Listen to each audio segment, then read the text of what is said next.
Most people don't ruin their lives with one bad decision. They ruin it by staying silent, when one honest sentence could have changed everything. Pause. My name is Samuel Carter. I am 84 years old, and this is the story of the sentence I was afraid to say for 50 years. People often ask me, Samuel, what's the secret to a long life? They expect me to say, eat healthy, exercise, sleep early. But the real answer is harder. A long life isn't measured by the years you live. It's measured by the truths you don't bury.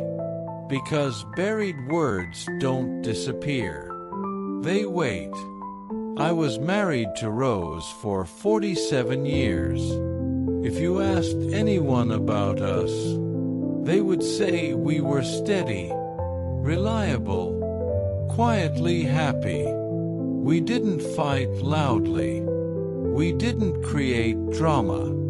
From the outside, we looked like people who had life figured out. What people couldn't see was how much we didn't say to each other. There's a lie people believe about love. They think love means agreement, peace, smoothness.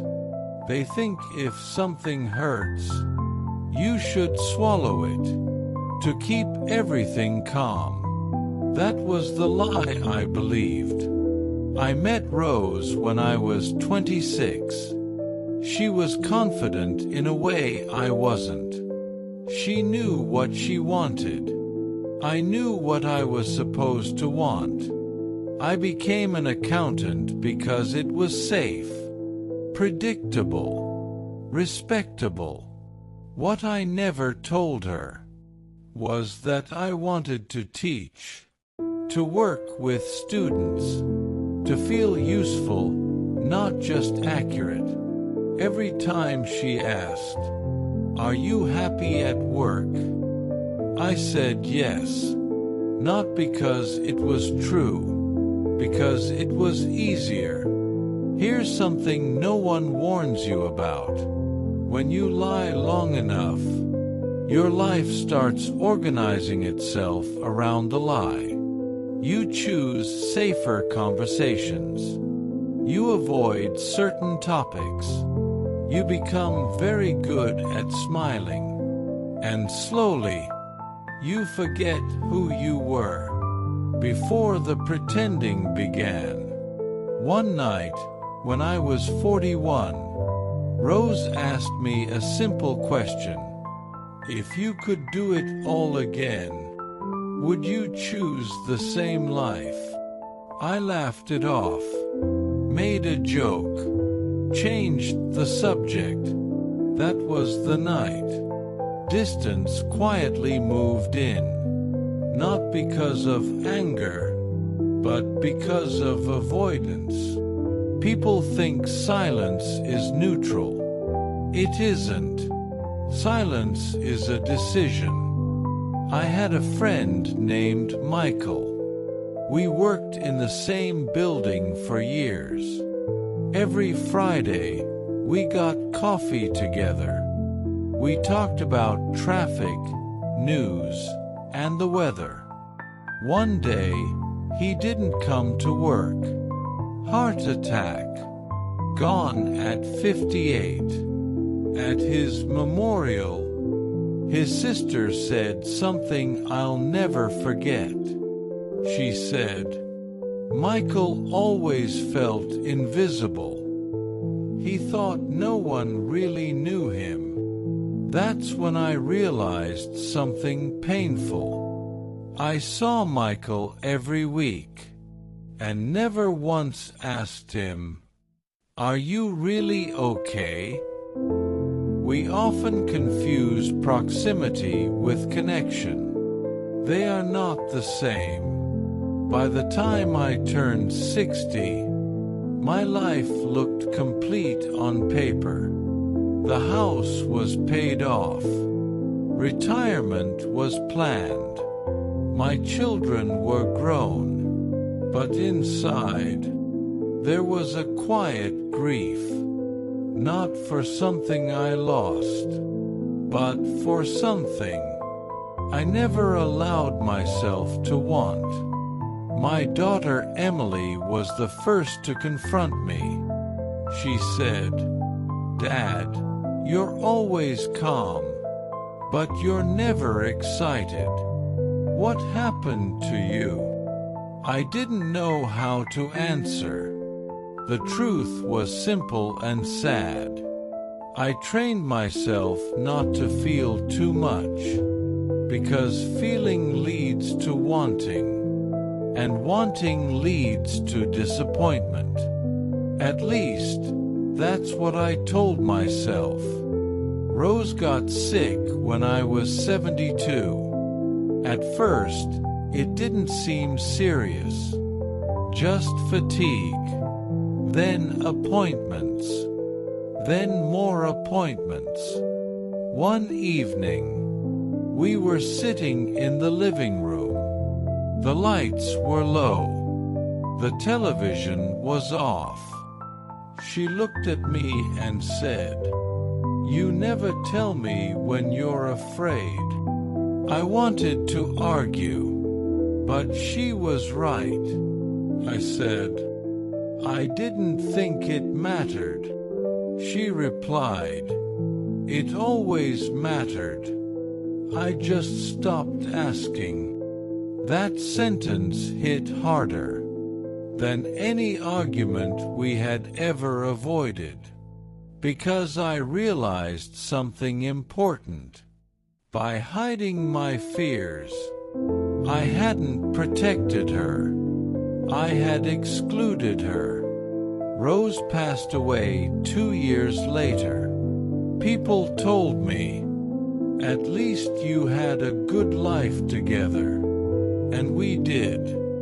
But good can be a dangerous word. Good can hide a lifetime of unfinished truth. After she died, the house felt louder than ever. Not because of noise, but because of all the conversations that would never happen. That's when regret changes. It stops being about the past and becomes about the future. You no longer have the right to fix. I started volunteering at a community center. Mostly older people came. Widows, retired men. Everyone said the same thing. "I'm fine," even when they clearly weren't. One man, Harold, came every Tuesday. He always said, "My kids are busy." I understand. But he stayed longer than anyone else. He spoke slowly. He left last. One day I asked him, "Do you tell your kids that you miss them?" He looked shocked. He said, "I don't want to guilt them." He died 6 months later. His children discovered his loneliness when it was too late to do anything about it. Here is a truth most people learn too late. People don't resent honesty. They resent distance. They don't understand. When I was 80, my son Daniel invited me to dinner. Halfway through the meal, he said, "Dad, can I ask you something uncomfortable?" I said yes. He asked, "Did you ever want a different life?" I froze. This was my moment, and for the first time in decades, I told the truth. Yes, I said, and I was afraid to admit it. He nodded. Then he said something unexpected. Me too. That night, we talked for hours, not as father and son, but as two men who had been pretending to be fine. I slept better that night than I had in years.